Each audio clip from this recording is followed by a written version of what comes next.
एक भाई मिला, उससे पूछा, भाई कैसे हो? कहता, महाराज पूछो मत, बहुत दुखी हूँ। क्या हो गया? वैसे तो हम 4 भाई हैं, 4 बहनें हैं, वृद्ध माता पिता हैं, और मेरा भी परिवार छोटा नहीं है। 3 लड़कियां हैं, 3 लड़के हैं, परंतु आमदन का साधन सीमित है। तो चारों तरफ दुख ही दुख नजर आता है। तो उन्होंने कहा, भाई ये दुख भी कई बार सुख का मूल बन जाता है। दुख भी बुरा नहीं है। जब तक दुख का स्वाद नहीं देखा तब तक सुख का आनंद भी नहीं ले सकते। जिसने रात नहीं देखी उसे दिन की क्या कीमत होगी। इसलिए इस दुख में आप दुख को दुख समझ रही हो, परंतु ये दुख बहुत अच्छा है। अपने पराये की पहचान करा देता है।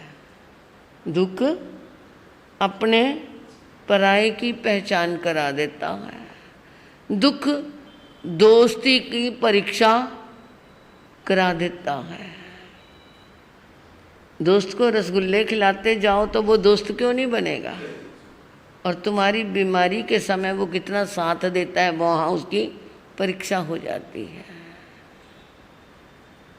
नहर बनती है तो इंजीनियर उसके अंदर मोड़ जरूर देता है, क्योंकि सीधी सीधी नहर चलती जाए तो उसमें बहाव नहीं आता। जो ही मोड़ देता है तब जाकर के उसमें पानी का बहाव बढ़ता है। कमल कीचड़ में ही क्या है, खिलता है, और गुलाब कांटों के अंदर ही खुशबू फैलाता है। गुलाब कभी मखमल के गद्दों के ऊपर पैदा नहीं होता, परंतु उसने उन कांटों के अंदर भी खिलना नहीं छोड़ा। इसलिए दुख को बुरा मत मानो। सुख के माथे शिला पड़े, जो प्रभु को दे बुलाए।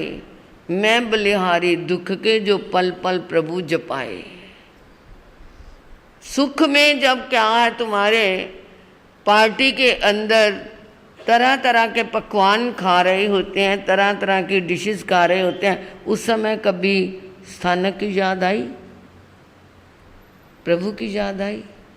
और जब क्या है, बुखार चढ़ा हुआ होता है तो क्या कहते हैं, अरे जरा महाराज जी को बुला दो, मुझे मंगली ही सुना जाए। तो इसका मतलब दुख में प्रभु की क्या आती है, याद आती है। सुख में प्रभु को इंसान इतना याद नहीं करता, और जो सुख में याद करता है उसको दुख आता भी नहीं है, और आ भी जाए तो उसे सहन करने की शक्ति मिलती है। जो सुख में याद करता है फिर भी दुख मिलता है, तो उस सुख का समाधान देखने की उसके अंदर एक शक्ति आ जाती है। इसलिए दुख को बुरा मत मान भाई। कभी दिन पलटेंगे तो सब तेरे बच्चे बड़े हो जाएंगे, कमाने लग जाएंगे, अपने आप तेरे क्या हो जाएगी, आर्थिक समस्या दूर हो जाएगी। प्रभु कैसे करूं? सब हो जाएगा, समय आने की, समय की इंतज़ार ज़रूरी है। समय की इंतज़ार नहीं की तो उसके लिए तेरे को मैं 2 रास्ते देता हूँ। दुख में से सुख निकालने की कला सुनना है।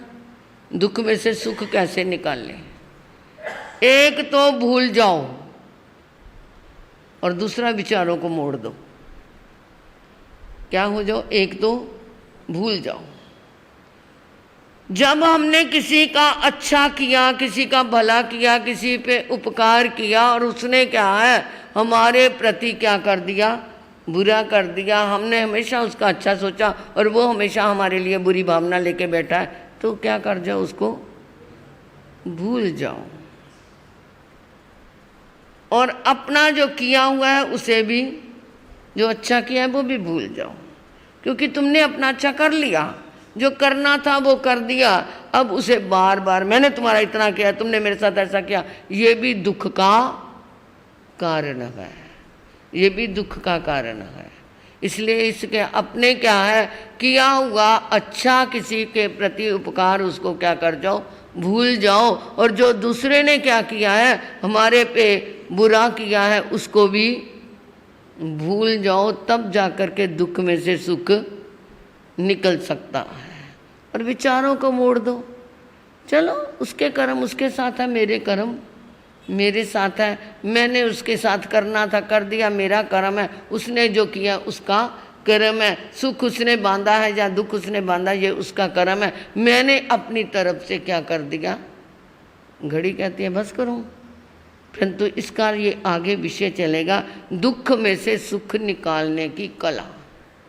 कैसे निकलता है वो दुख में से सुख, क्योंकि ये आचार्य मानतुंग सामने ही हमारे भक्तामर की जो रचना हुई, उनको घसीट करके हाथों से में हथकड़ियाँ, पैरों में बेड़ियाँ बांधी हुई, राजा के दरबार में ऐसे खींच खींच के लेकर के आए। रास्ते के अंदर वो क्या है, बहुत सारी क्या हो गए, जख्म हो गए, क्योंकि शरीर को घसीट घसीट के लाए और बेड़ियों की कसकसाहट से और हाथों में हथकड़ियों की कसकसाहट से पूरे खून निकल रहा है, और ला करके 48वीं कोठड़ी में बंद कर दिया, जो कई दिनों से कई वर्षों से कभी खुली ही नहीं थी, बंद कोठड़ी, और उसमें लाके बंद कर दिया कि दिखा अपनी ताकत, और बाहर लगा दिए ताले। और वहाँ पर आचार्य मानतुंग क्या सोचते हैं, है प्रभु तेरा कितना शुक्र है, आज का दिन मेरा कितना भाग्यशाली है, आज की कितनी पावन बेला है कि आज मुझे क्या मिला, एकांत मिला। मैं बाहर था, कभी कोई भक्त आ जाते थे, कभी कोई होता था, जंगलों में भी क्या है, चारों तरफ कभी शेर, कभी चीता, कभी कोई चिड़ियों की चहचहाट होती थी, शोर होता था, मेरा ध्यान भंग होता था। आज मैं कितना शांत होकर के प्रभु की क्या करूँगा, भक्ति करूँगा। और मेरे जैसा कोई वहाँ होता, अरे मैंने घर छोड़ा, बाहर छोड़ा, परिवार छोड़ा, मैंने क्या इतनी साधना की, मेरे तन पे तो, क्योंकि आचार्य मानतुंग क्या थे, दिगंबर थे उस टाइम, तो मेरे तो तन पे वस्त्र भी नहीं। मेरे साथ राजा ने ऐसा किया, कोई नहीं, तुझे भी मैं पता दूंगा। परंतु उन्होंने क्या कहा, उस दुख में से भी सुख के दर्शन कर लिए, उस दुख में भी सुख के दर्शन कर लिए, और वहाँ पर वो शांति से प्रभु के केवल ज्ञान उत्सव की क्या कर रहे हैं, दर्शन कर रहे हैं। तो ये क्या है, विचारों को मोड़ दो और भूल जाओ। उन्होंने अपने विचारों को मोड़ दिया, तो दुख में से क्या मिला, सुख मिला। समय कहता है बस करूं, क्योंकि समय के अनुसार चलेंगे तो समय की कीमत जानेंगे, तो समय हमें समय देगा। समय को जो क्या है, कालं काले समायरे, हमारे शास्त्रों में कहा है, जो काल की काल कार्य करता है, आचरण करता है, काल उसका साथ देता है। तो इसलिए कल आएगा कि इस दुख में से सुख के दर्शन कैसे करने हैं, आगे क्या।